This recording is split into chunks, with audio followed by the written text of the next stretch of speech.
Hello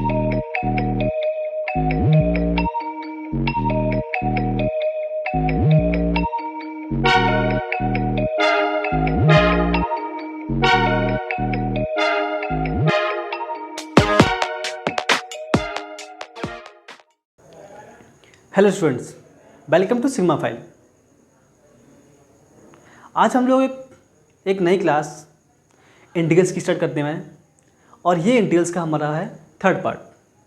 तो integral के first part में हम लोगों ने इंट्रोडक्शन किया था, उसके इंटीग्रल्स का इंट्रोडक्शन, एंड हम लोगों ने आर डी शर्मा से 19.1 एक्सरसाइज भी कंप्लीट की थी। और सेकेंड में हम लोगों ने कुछ fundamental properties of integral and 19.2 exercise भी कंप्लीट की थी।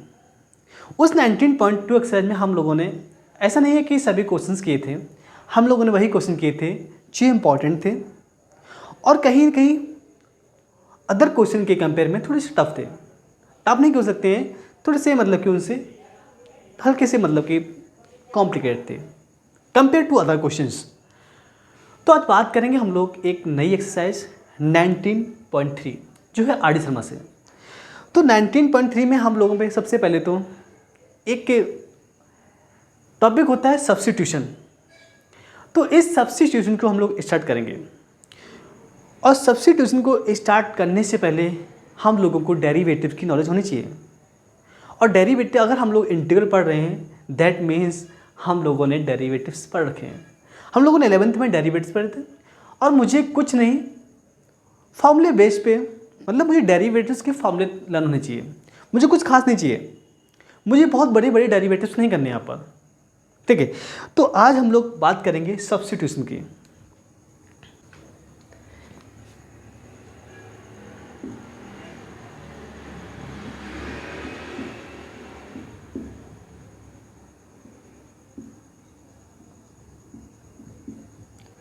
सब्स्टिट्यूशन मेथड पढ़ते हैं। इस सब्स्टिट्यूशन मेथड में क्या है, देखिए मुझे एक नॉलेज होनी चाहिए कंपोजिट फंक्शंस की।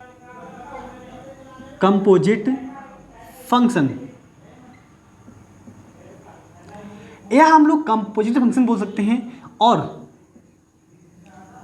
फंक्शन ऑफ फंक्शन,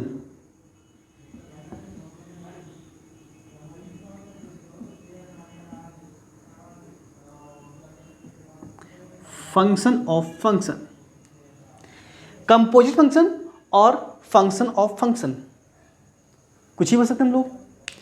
क्या होता है ये कंपोजिट फंक्शन और ये फंक्शन ऑफ फंक्शन क्या होता है? लेट एनी टू फंक्शन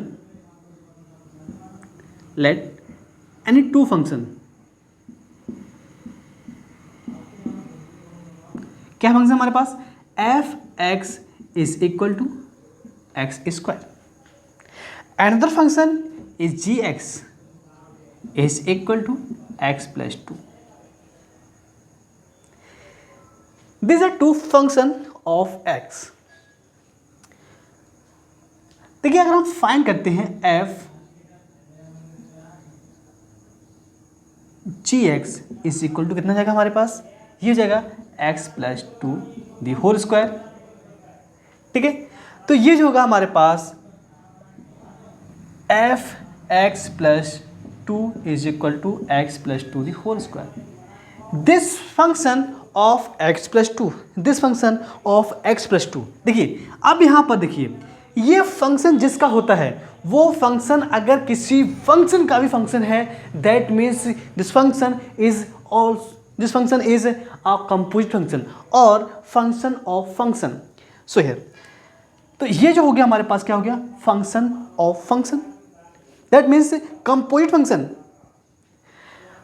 क्योंकि ये जो फंक्शन, ये देखिए ये जो फंक्शन है, ये फंक्शन f है, किसका फंक्शन है, new function, another function gx, that means function of another function gx, function of another function gx is called a composite function because gx is also a function, that means this function is function of function.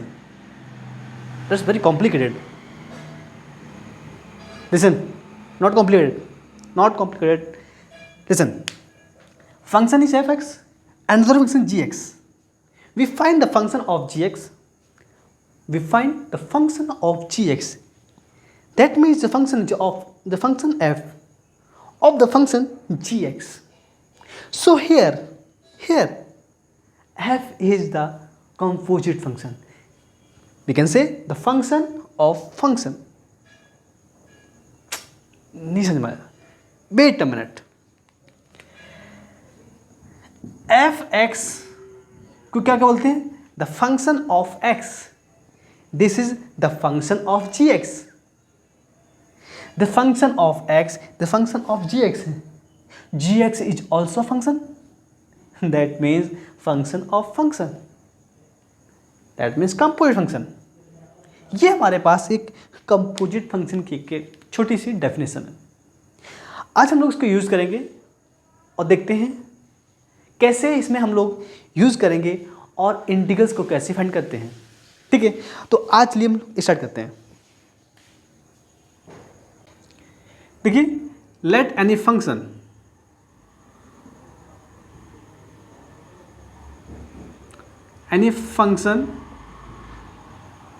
of function,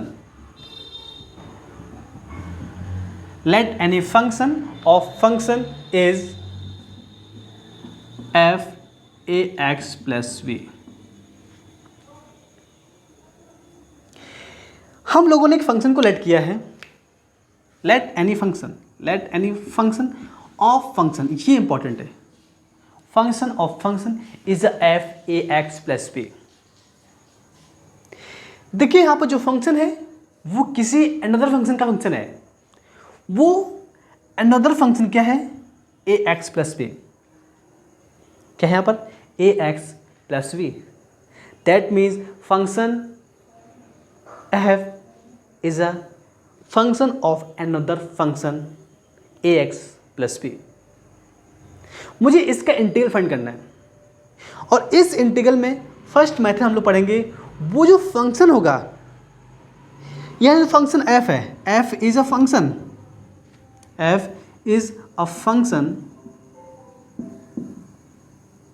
of a x plus b. एक जो function होगा वो कोई दूसरे function का जो function होगा, ये फंक्शन ऑलवेज क्या होना चाहिए? पहले तो लीनियर.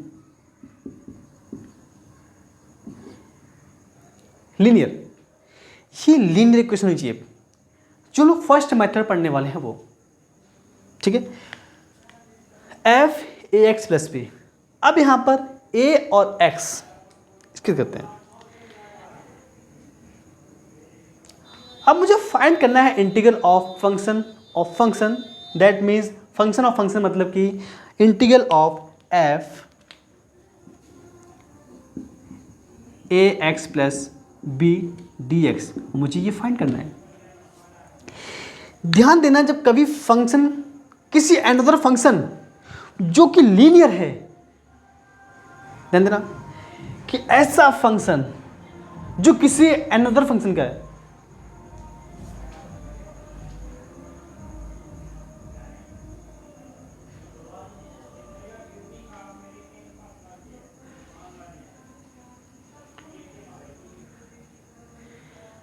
हम लोग इंटीग्रल फाइंड करेंगे f a x plus b. जब किसी ऐसे फंक्शन का इंटीग्रल फाइंड करते हैं, वो फंक्शन किसी another function a x plus B जो कि लीनियर है, मुझे उसका इंटीग्रल निकालना है. तो ध्यान रखना, जिस फंक्शन का वो फंक्शन है उस फंक्शन को ऑलवेज डिलीट करते हैं हम लोग. ध्यान देना, फर्स्ट हम लोग मैंने पढ़ेंगे लीनियर के बारे में.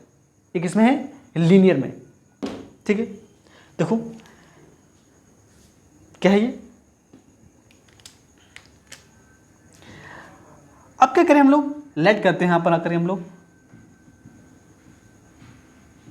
इसको फाइंड करना है, लेकिन हम लोग पहले इसको let a x plus v is equal to t. Let किया हम लोग. तो देखिए ये हो गया हमारे पास a t x is equal to d t. अगर आप पूछ रहे कहाँ से आया ये हमने क्या किया? डेरिवेट किया. A x plus b is equal to, इसको डेरिवेट करेंगे क्या आएगा? A d x is equal to d t. That means d x is equal to d t by A.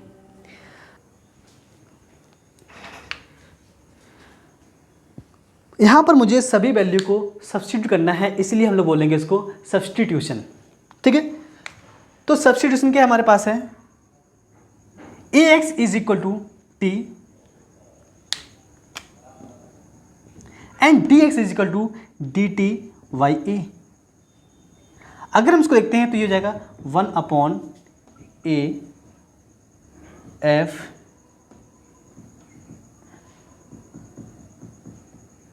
T and D T.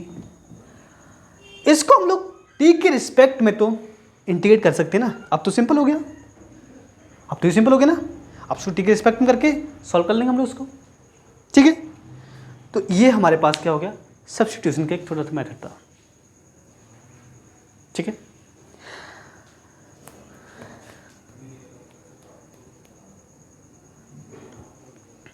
Note कर सकते हैं आप।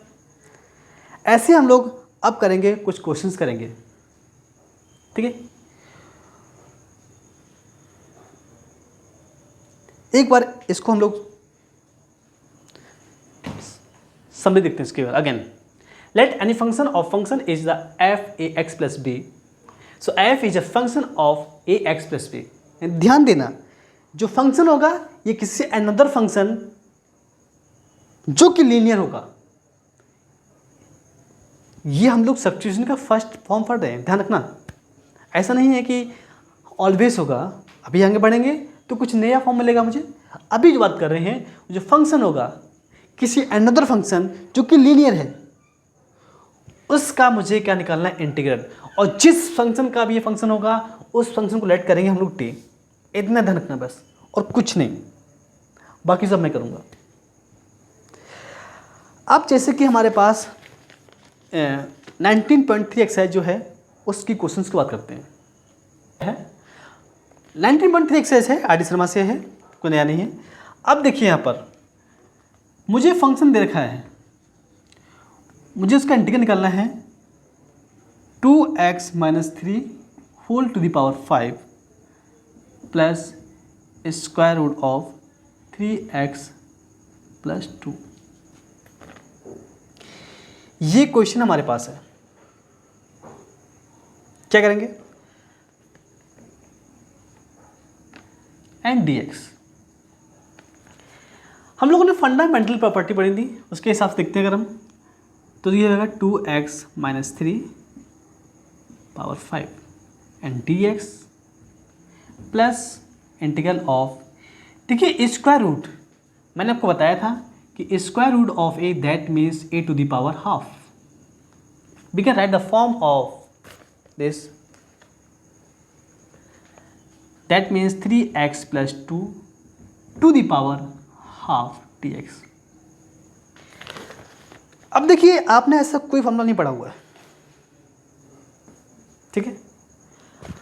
तो अब एक चीज देखते हैं हम लोग, अगर यहां पर हमारे पास कोई एक सिंगल वेरिएबल होता we can easily solve, but यहां पर क्या है, function. That means this function is a function of function. किसका फंक्शन है ये, 2x - 3। तो इसके लिए देखिए हमारे पास दो मैथड बन गया करके, इसको अलग सॉल्व करेंगे हम लोग, ब्रेक करके इसको अलग करेंगे। इसको देखिए 2x - 3 is equal to t let किया हम लोग, तो 2dx is equal to dt, dx is equal to dt/2। अब इन सभी वैल्यू को सब्स्टिट्यूट करेंगे, यहाँ पर क्या हो जाएगा, ये हो जाएगा हमारे पास t to the power 5 dt/2 को हमने लिख लिया बाहर कॉन्स्टेंट लिया। अब देखिए t to the power 5 and dt with respect to t, तो ये हमारे पास क्या हो जाएगा 1/2 t to the power 6/6। That means अब t की वैल्यू क्या हमने सब्स्टिट्यूट की थी, 2x - 3 की पावर 6/12। ये हमारे पास इसका इंटीग्रल आ चुका है। अभी मुझे एक एडिटिव में एक फंक्शन दे रखा है, क्या है वो फंक्शन नहीं रखा है। अगर यहाँ पर भी देखो ये भी कहीं ना कहीं फंक्शन ऑफ फंक्शन है। अगर यहाँ पर कोई सिंगल वेरिएबल होता तो हम लोग डायरेक्ट सॉल्व कर सकते थे, लेकिन नहीं है। यहाँ पर x नहीं है, यहाँ पर क्या है, पूरा एक फंक्शन है जो कि लीनियर है। तो इसको लेट करते हैं हम लोग 3x + 2 इज इक्वल टू, इसको हम लोग लेते हैं टी और लेट हम उसको पी लेता हूँ, तो ये हो जाएगा 3dx is equal to d, that means dx is equal to dp/3। देखिए integral of p to the power half and dp/3, तो इसको लेता हूँ मैं बाहर। देखा ना, ये यहाँ से अलग है, ये इतना, ये इसका इतना पार्ट है ये, और ये हमारे पास इतना पार्ट इसका है। तो p to the power half क्या हो जाएगा, p to the power 3/2 upon 3/2 को यहाँ नहीं लिखेंगे 3/2, तो ये हो जाएगा हमारे पास 2/3 into 1/3 p to the power 3/2, that means 2/9।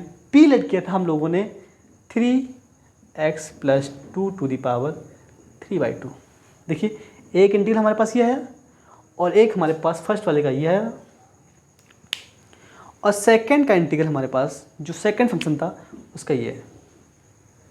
हम दोनों को ऐड कर दूं, अगर मैं रिजल्ट देखता हूं, इसका आंसर देखता हूं, इसका क्या आंसर हो जाएगा हमारे पास 2x - 3 to the power 6/12 plus 2/9 3x + 2 to the power 3/2। This is answer of the function, this is answer of the integral of 2x - 3 to the power half plus square root of 3x + 2। You can note down। देखिए हमने थोड़ा सा इसको, actually मेरा concept समझाना है। मुझे पता है आप लोग के पास बहुत अच्छी अच्छी फेयर कॉपीज़ बनी हैं जो आपके स्कूलों में बनाई जाती हैं। मेरा सिर्फ काम यहाँ पर ये है, आप लोगों को कॉपियों में बहुत अच्छे से लिखना दिखाया गया होगा, कैसे लिखते हैं वो ठीक है, वो आपका काम है, वो मेरा काम नहीं है। तो मेरा सिर्फ यहाँ पर मोटिव ये है कि आपको क्वेश्चंस को क्रैक करने आना चाहिए। How to crack the questions, how to start. Firstly हम लोग स्टार्ट करना सीखें क्वेश्चन को। जब तक क्वेश्चंस को स्टार्ट करना नहीं सीखेंगे, और स्टार्ट करने के लिए हमें बेसिक नॉलेज और कॉन्सेप्ट बहुत अच्छे से क्लियर होने चाहिए। जब तक बेसिक नॉलेज एंड कॉन्सेप्ट हमारे पास नहीं होंगे, अगर आपका बेसिक नॉलेज है तो आप क्वेश्चन को क्रैक कर सकते हैं, अगर नहीं है तो नहीं कर सकते। आप कितने भी इंटीग्रल्स लगा लीजिए, कितने भी इंटीग्रल सॉल्व कर लीजिए, जब तक आपको बेसिक नॉलेज नहीं होगी मैथमेटिक्स की, तब तक आप कोई भी इंटीग्रल्स की बात नहीं कर रहा हूँ मैं, आप बात करता हूँ बहुत सा चैप्टर हमारे पास हैं, या मैट्रिक्स जो सबसे सिंपल टॉपिक है आप उसको सॉल्व नहीं कर सकते हैं विदाउट एनी बेसिक कॉन्सेप्ट्स। ठीक है, आपके बेसिक कॉन्सेप्ट होना बहुत जरूरी है। और बेसिक कॉन्सेप्ट ऐसा नहीं है इसके लिए कोई बुक है, ऐसा नहीं है कि आपको वो अलग से पढ़ना पड़ेगा। आप जब भी कोई चीज़ पढ़ते हैं, आपको ऐसा कोई पॉइंट दिखता है कि इसको नोट करना चाहिए, ये मुझे नहीं आता है, आप हर पॉइंट को नोट करना सीखिए। जब तक नोट करना सीखेंगे, जब तक कॉपी पे नोट नहीं होगा, तब तक इधर भी नोट नहीं होगा। मैथ्स कहती है आप कॉपी पे नोट करिए,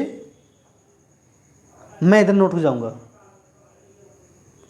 मैथ्स कहती है कि आप अपने कॉन्सेप्ट्स को नोट डाउन करिए, कॉपी पे कीजिए आप, मैं ऑटोमेटिकली यहाँ पर एग्जिस्ट करने लूँगा। मैथ्स नहीं कहती है मतलब और सब्जेक्ट मतलब कि, लेकिन आपको मैथ्स भी करना ही पड़ेगा। आप मैथ्स को रट नहीं सकते ना, वर्बली आप उसको नहीं पढ़ सकते हैं, आपको उसके लिए रिटन वर्क तो करना ही पड़ेगा ना। ठीक है, तो इसलिए आपको नोट करना चाहिए मेरे हिसाब से, हर आपको चीज़ नोट करनी चाहिए।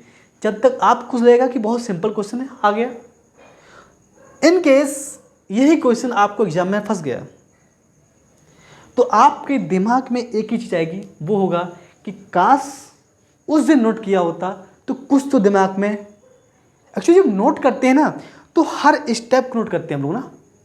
हो सकता है हमें देखने चक्कर में हम लोग जब देखते हैं ना तो वो रफली देखते हैं, अच्छा ऐसे हुआ ऐसे हुआ ऐसे हुआ ऐसे हुआ, ठीक आंसर आ गया, अच्छी बात है ये। लेकिन हमारा माइंड जो होता है इतनी जल्दबाजी में रफली चेक करने में हमारा माइंड कुछ स्टेप को छोड़ देता है, लेकिन जब नोट कर रहे होंगे तो आप स्टेप को छोड़ेंगे नहीं। जब स्टेप को छोड़ेंगे नहीं तो आपका पैटर्न, जो यहाँ पर पैटर्न था वो यहाँ पर छपने लगेगा, माइंड में प्रिंट होने लगेगा। तो इसलिए आपको जल्दबाजी में नहीं, मैथ्स पढ़ने के लिए सबसे पहले तो आपके पास पेशेंस होना चाहिए। हो सकता है कभी कभी आपके पास 1 घंटे में एक क्वेश्चन सॉल्व हो रहा हो, ये आपकी, ऐसा नहीं है कि ये आपको डिमोटिवेट कर जाए, नहीं करना चाहिए। मेरे हिसाब से मैं ये कहता हूँ कि अगर आपने 1 घंटे में क्वेश्चन किया है तो आप कुछ लाख बच्चों से भी आगे हैं। हाँ, कुछ लोग तो करना ही नहीं चाहते। आपने अगर क्वेश्चन सॉल्व भी कर लिया है, 1 घंटे में भी कर लिया है, तो आप अच्छे हैं। बट आपको अब क्या करना है, वो 1 घंटे का टाइम है उसको मैनेज करना है, उसको आपको कम करना है। बस आपको मैथ्स तो आती है ना, अगर मैथ्स नहीं आ रही होती तो आप कुछ नहीं कर सकते थे। टाइम ले रहे हैं आप, तो इसका मतलब ये हुआ कि आपको बस वो टाइम को मैनेज करना है। वो टाइम क्यों ले रहे हैं आप, वो आप खुद पे स्टडी करिए। मैं नहीं बताऊँगा। हो सकता है कुछ लोग टाइम इसलिए ले रहे हों कि उनको आसपास चीज़ों से डिस्ट्रैक्शन होता है। कुछ लोग टाइम इसलिए ले रहे हों कि उनको फॉर्मूले लर्न नहीं है, तो क्या करते हैं वो, उनको कॉन्सेप्ट बहुत चीज़ लर्न है, लेकिन वो फॉर्मूले, वो एक एलिमेंट्री प्रॉपर्टीज भूल जा रहे हैं। उनको पता है प्रॉपर्टी लगने वाली है यहाँ पर, लेकिन उनको आती नहीं है, तो वो बुक में ढूंढ रहे हैं, प्रॉपर्टी नहीं मिल रही है। तो आपको ये जज करना है अपने आप को कि आप टाइम क्यों ले रहे हैं। ठीक है, तो टाइम आप ले रहे हैं, इसका मतलब ये हुआ कुछ गलती कर रहे हैं। हाँ, मैथ्स तो आपको आ गई, ये गारंटीड है, लेकिन एक बात ये भी है, मार्क्स लाना और मैथ्स पढ़ना दो डिफरेंट वे हैं। आपने क्या किया, इस क्वेश्चन को डिट्टो प्रिंट कर लिया, आपने कुछ नहीं समझा, जैसा लिखा था, किसी का माइंड इतना अच्छा था उसने देखा पूरा और पूरा प्रिंट कर लिया, और ये क्वेश्चन एग्जाम में आ गया, तो वो कर लिया उसने, उसको मार्क्स मिलेंगे इस पे। लेकिन उसको समझ में नहीं आया ये। अब एक स्टूडेंट ऐसा था जिसने समझ के किया, मार्क्स उसके भी आए, दोनों के बराबर मार्क्स आए। लेकिन ध्यान रखना, अगर दोनों के मार्क्स बराबर हैं, इसका मतलब ये नहीं कि दोनों के पास नॉलेज इक्वल है। मार्क्स इक्वल होना नॉलेज की इक्वल होने के बराबर नहीं है। अगर नॉलेज इक्वल है तो मार्क्स इक्वल हो सकते हैं, अगर मार्क्स इक्वल है तो नॉलेज इक्वल नहीं हो सकती है। ठीक है, तो ये तो थोड़ा सा डिस्ट्रैक्ट हुआ टॉपिक से, उसके लिए सॉरी। लेकिन हम लोग बात कर रहे थे ये एक्सरसाइज से 19.3। मुझे लग नहीं रहा कि हम इसको आज कंप्लीट कर सकते हैं, क्योंकि 48 क्वेश्चंस हैं जो हमारे पास सीट है। मुझे ये लगता है कि मुझे इस एक्सरसाइज को 2 पार्ट्स में डिवाइड करना चाहिए। ठीक है, तो मेरा टारगेट ये रहेगा कि आज हम लोग 24 क्वेश्चंस को अटैम्प्ट करें, और 24 क्वेश्चंस में भी 24 क्वेश्चन नहीं करेंगे अटेंड, हम लोग कोशिश करेंगे 30 की पहुँच जाए, 30 या 30 तक। हाँ, 30, 32, 33 से हो जाए तो चलेगा, क्योंकि जो स्टार्टिंग के क्वेश्चन है थोड़ा सिंपल भी हैं और हम लोग कर सकते हैं इनको। लेकिन जो लास्ट, जो मिड में क्वेश्चन हमारे पास हैं, जो लास्ट के क्वेश्चन हैं, थोड़े से कंपेरेटिविटी स्टार्टिंग क्वेश्चन से थोड़ा सा कॉम्प्लिकेटेड है, थोड़े से, ज़्यादा नहीं। मैं कंपेयरिंग बात कर रहा हूँ, मैं ये नहीं बोल रहा हूँ कि कॉम्प्लिकेटेड क्वेश्चन हैं, टफ क्वेश्चन हैं, मैं ऐसा नहीं बोल रहा हूँ, लेकिन कंपेरेटिविटी थोड़े से हैं। हाँ, तो कुछ स्टूडेंट क्या करते हैं, कभी कभी आंसर्स को मैच करने की कोशिश करते हैं, उनके एक्चुअली में आंसर आ चुका होता है, बस वो क्या होता है, उस जो आंसर आया है उसको सिंप्लीफाई नहीं कर पाते हैं। मतलब सिंप्लीफाई करने का मतलब जो डिट्टो हमारे पास आंसर लिखे हैं उनसे मैच नहीं कर पाते हैं। ऐसा नहीं, अगर आपने पूरा कॉन्सेप्ट और सारे मैथमेटिकल प्रॉपर्टीज़ आपने अच्छे से अप्लाई किए हैं, that means you are right. You right मतलब योर आंसर इज राइट। अगर मैच नहीं कर रहा है तो आपकी सिंप्लीफाई प्रॉब्लम है। जो आंसर है उसमें हो सकता है कुछ कॉमन लेके और कुछ उसने डिवाइड करके उसने एक सिंप्लीफाई किया हो, ठीक है, मतलब उसने क्या किया हो, एक दूसरे फॉर्म में उसको लिखने की कोशिश की हो, ठीक है। तो इसका मतलब ये अगर आंसर मैच नहीं हो रहा तो घबराने की जरूरत नहीं इसमें, ठीक है। जैसे कि हमारे पास सेकंड क्वेश्चन है, सेकंड क्वेश्चन लिखा हुआ है कि 1/7x-5 होल क्यूब। देखिए बिल्कुल रफली बताने वाला हूँ, बहुत जल्दी से बताने वाला हूँ क्योंकि टाइम के कम होने के साथ साथ क्वेश्चन बहुत ज़्यादा है। अब इसके क्वेश्चन हमारे पास है सेकंड, वो लिखा हुआ है 1/7x, जो क्वेश्चन हमारे पास है वो है 1/7x-5 whole to the power 5। हो सकता है हमारे क्वेश्चंस में कुछ डिजिट्स को मैंने चेंज कर दिया वो हो सकता है क्वेश्चन को देखने में और समझने में थोड़ा सा उसको हमें नहीं जज कर पाए क्वेश्चन क्या लिखा हुआ है। कभी कभी डिजिट्स क्या होती हैं नहीं दिख पाती हैं, वो तो हो सकता है डिजिट्स चेंज हो गई हो, ठीक है। तो डिजिट्स तो आप अगर मैं यहाँ पर 5 जगह 4 कर दूँ तो उससे फर्क नहीं पड़ने वाला, नहीं आंसर में फ़र्क पड़ेगा लेकिन कॉन्सेप्ट पे कोई फर्क नहीं पड़ने वाला, वही कॉन्सेप्ट अप्लाई करेंगे जो अभी हो रहा है।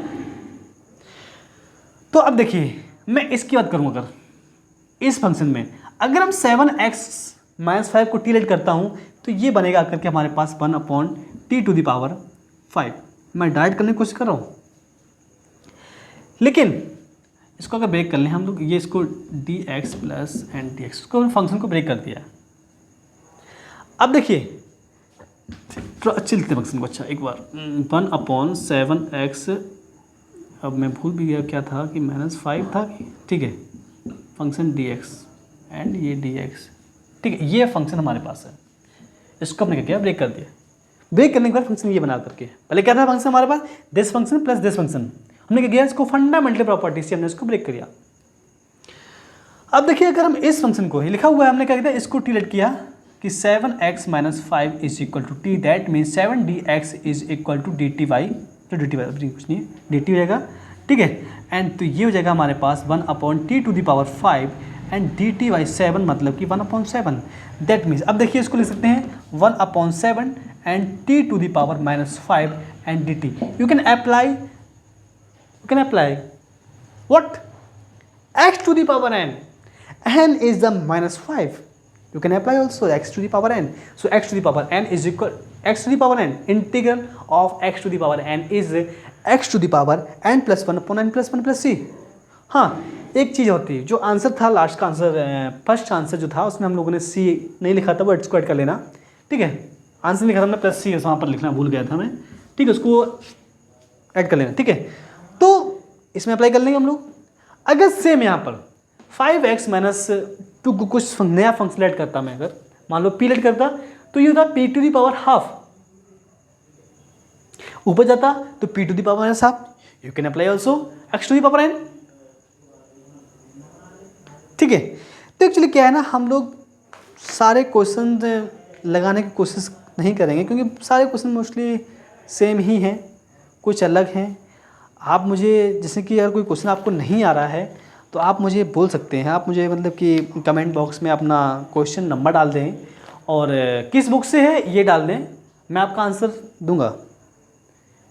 उससे थोड़ा टाइम लग जाए देखने में, उसको क्वेश्चन को ढूंढ लाने में तो टाइम लग सकता है, लेकिन आपका आंसर मैं ज़रूर दूंगा। हो सकता है मैं आपको कमेंट बॉक्स में उसका कुछ अगर छोटी सी प्रॉब्लम हुई तो मैं आपको वहीं बता सकता हूँ। अगर कोई बड़ी प्रॉब्लम है, अगर आपको क्वेश्चन भी अच्छा हुआ तो आपका क्वेश्चन में यहाँ पर पूरा प्रॉपर सॉल्व करके आपके क्वेश्चन का ही पर्टिकुलर वीडियो मैं आपको इस चैनल पे दूंगा, पर्टिकुलर क्वेश्चन की वीडियो दूंगा। अगर आप मुझसे दिन में 10 क्वेश्चन भी पूछ लेंगे तो मैं आपके लिए 10 क्वेश्चन के वीडियो में डाल सकता हूँ। हाँ लेकिन ये नहीं है, ये ज़रूरी नहीं है कि मैं सेम डे ये काम कर सकूँ। हो सकता है मैं इसके लिए 2 दिन ले लूँ, क्योंकि सारा प्लान सेट करने में टाइम लगता है इसलिए। तो लेकिन मैं आपके क्वेश्चंस का आंसर, आपकी जो प्रॉब्लम्स हैं उनका सलूशन मैं ज़रूर दूंगा। जो भी आपकी प्रॉब्लम है मैं उसको सॉल्व करने की कोशिश करूँगा। यहाँ पर आपको सारा कंटेंट मिलने वाला है। कोई भी कंटेंट ऐसा नहीं है जो आपको नहीं मिला, सारा कंटेंट मिलने वाला आपको यहाँ पर है, सब कुछ मिलेगा यहाँ पर। मैं आपको कोई भी कंटेंट ऐसा नहीं जो हाइड करूँगा आपसे, जो प्राइवेट करने वाला हूँ, मैं सारा कंटेंट पब्लिक करने वाला हूँ। धीरे धीरे क्या होगा, R Sharma, ML. Agarwal, RS. Agarwal और एज वेल एज एच.एम. की हमारे पास कुछ यूपी बोर्ड बुक चलती हैं, वो हम सभी बुक्स को भी सॉल्व करा देंगे।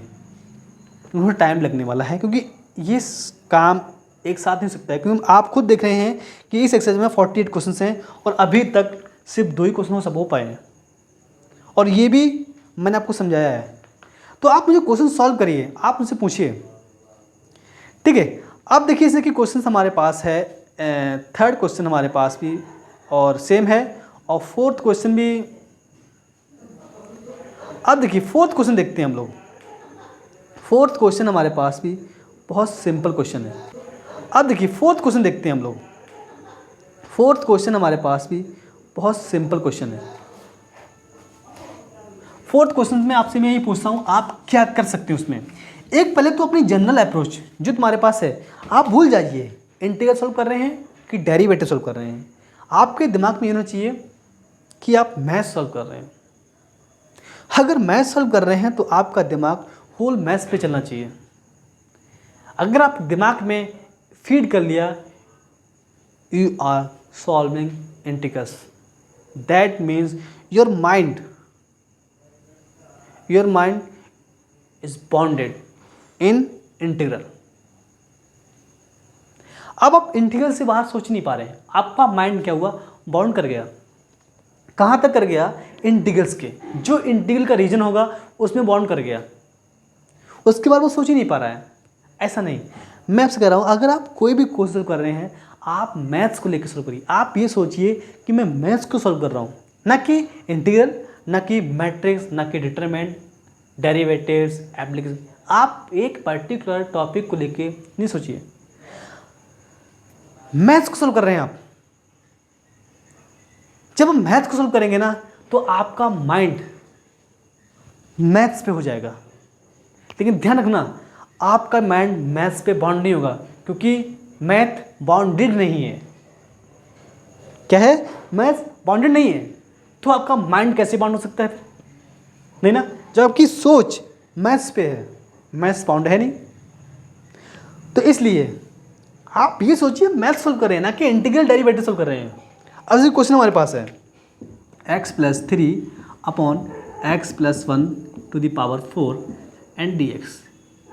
अब ये फंक्शन हमारे पास है, आपको क्या लगता है कर सकते हैं, बिल्कुल। अब आप यहाँ पर देखिए, अगर हम इस फंक्शन को x+1 is equal to t let करता हूँ तो ये हो जाएगा dx is equal to dt। अब लोग कुछ लोग कहेंगे 1 कहाँ गया, सर जी 1 का डेरिवेटिव 0 होता है। क्या होता है, 1 का डेरिवेटिव 0 होता है। So dx is equal to dt, x plus, देखिए x+3 upon t to the power 4 and dt। अभी देखिए जब हमारा पास वेरिएबल मतलब कि इंटीग्रल एलिमेंट इंटीग्रेशन एलिमेंट जो है, इंटीग्रेशन वेरिएबल जिसे बोलते हैं, वो क्या है, t। तो आप बताइए ये x में क्या कर रहा है, इसको टी में करो। कैसे, देखिए x+1 is equal to t, that means x is equal to t-1, और x+3 is equal to t+2। टू मच जी, t+2 upon t to the power 4 and dt। You can break t upon t to the power 4 dt and plus 2 upon t to the power 4 and dt। Here देखिए t की power 3 तो ये ऊपर जाएगा हमारे पास t to the power -3 and dt, और plus 2 constant है फंडामेंटल प्रॉपर्टी के according, t to the power -4 and dt। You can apply the formula of x to the power n। ठीक है, देखिए मैं आपको डायरेक्ट ये फॉर्मूले बेस पे है, ये इसको हमने सॉल्व नहीं किया। आपकी जो प्रॉब्लम थी वो मैंने सॉल्व कर दी है। आपकी प्रॉब्लम यहाँ थी, ना कि यहाँ है। अगर आपकी ये भी प्रॉब्लम है, तो मैं बार बार बोल रहा हूँ आपको, आपकी अगर ये भी प्रॉब्लम है तो फिर आप थोड़ा टाइम लीजिए, अपने आप को टाइम दीजिए, थोड़ा टाइम लीजिए और अपने आप को टाइम दीजिए। अदरवाइज आप फिर बहुत कमज़ोर हैं। ठीक है, 12th में है ना, इसलिए आप अब 12th में आपको इंटीग्रल नहीं आ रहा है, बहुत सिंपल इंटीग्रल है, कोई बड़ा नहीं है यार, बहुत सिंपल है, आपको एक्सट्रीम पर एन लगाना है। ठीक है, तो ये क्वेश्चन जो हमारे पास था वो 4th क्वेश्चन था 19.3 का। ये एक्सरसाइज आपको लिखी हुई देखना है, 19.3 से 4th क्वेश्चन था। ठीक है, अगर हम बात करते हैं 6th क्वेश्चन की, सेम है, और 5th question as well as 7th। अब बात करेंगे 8th क्वेश्चन की। 8th क्वेश्चन थोड़ा सा देखिए, अब मैं आपसे 12 बोल रहा हूँ, अब देखिए इस पे इंटीग्रल्स को लेके मत सोचिएगा, मैथ्स को लेके सोचिएगा। इंटीग्रल्स को लेके मत सोचिएगा, मैथ्स को लेके सोचिएगा।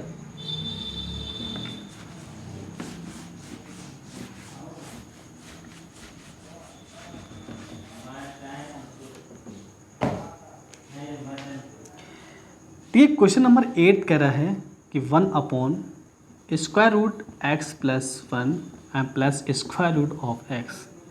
इसमें आप क्या सोच सकते हैं, कुछ सोच पा रहे हैं? इंटीग्रल को लेके मत सोचिए, मैथ्स को लेके सोचिए। आपने बचपन से पढ़ते आ रहे हैं, कॉन्जुगेट कॉन्जुगेट कॉन्जुगेट कॉन्जुगेट कर दो, फिर किस बात का डर है? कॉन्जुगेट ऑफ डिनोमिनेटर लिख देना यहाँ पर, कॉन्जुगेट ऑफ डिनोमिनेटर। क्या मैं पूरी स्पेलिंग लिख रहा हूँ, क्या स्पेलिंग मुझे आती नहीं है, इसने डी लिख दिया। डिनोमिनेटर क्या होता है? डी मतलब denominator, conjugate of denominator. Spelling tough task रहता है स्पेलिंग भी। तो x+1 एंड प्लस एक्स, देखिए मैं स्पेलिंग मुझे नहीं आती हैं, इसके लिए मैं शर्मिंदा नहीं हूँ। सुनाया? ठीक है, एंड डी एक्स ऊपर हमारे पास हो जाएगा √x+1 minus square root of x. नीचे देखो हमारे पास a+b और a-b, that means this square, मतलब कि रूट हट जाएगा हमारे पास x+1 और minus x and d x. X cancel हो गया, हमारे पास क्या बचा? ऊपर हमारे पास बचेगा स्क्वायर रूट ऑफ x+1 और minus square root of x dx। Can break the from fundamental property x+1 dx और minus square root of x dx। इसमें आप x की पावर हाफ ला करके सॉल्व कर लेंगे, यहाँ पर x+1 को टी करके सॉल्व कर लेंगे। ठीक है, बस इंटीग्रल को लेके सोचते अगर आप तो कॉन्जुगेट कभी नहीं कर पाते, है ना।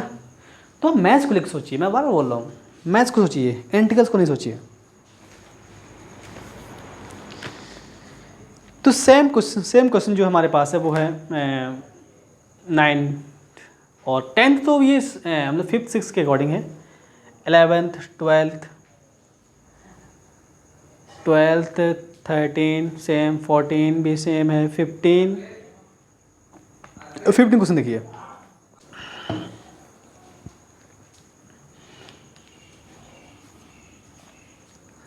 फोर्थ क्वेश्चन है, सॉल्व नहीं हो रहा होगा, ब्रेक करने से भी नहीं हो रहा है, कुछ नहीं सकता, लेकिन एक काम हो सकता है।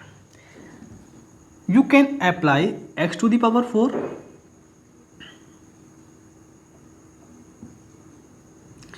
+1 और +2, यू कैन ब्रेक।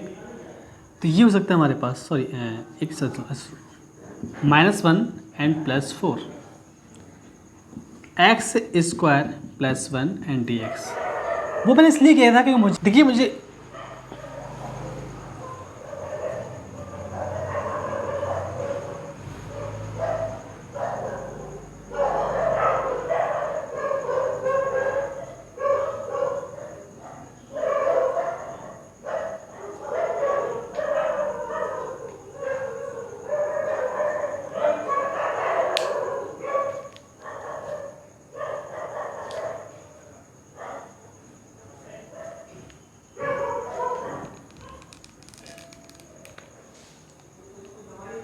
देखिए मुझे क्या करना था, मुझे एक्स स्क्वायर प्लस 1 चाहिए था। अब देखिए ये कैसे आता है, अगर मैं यहाँ देखो, अगर मैं एक्स की पावर 4 माइनस 1 अपॉन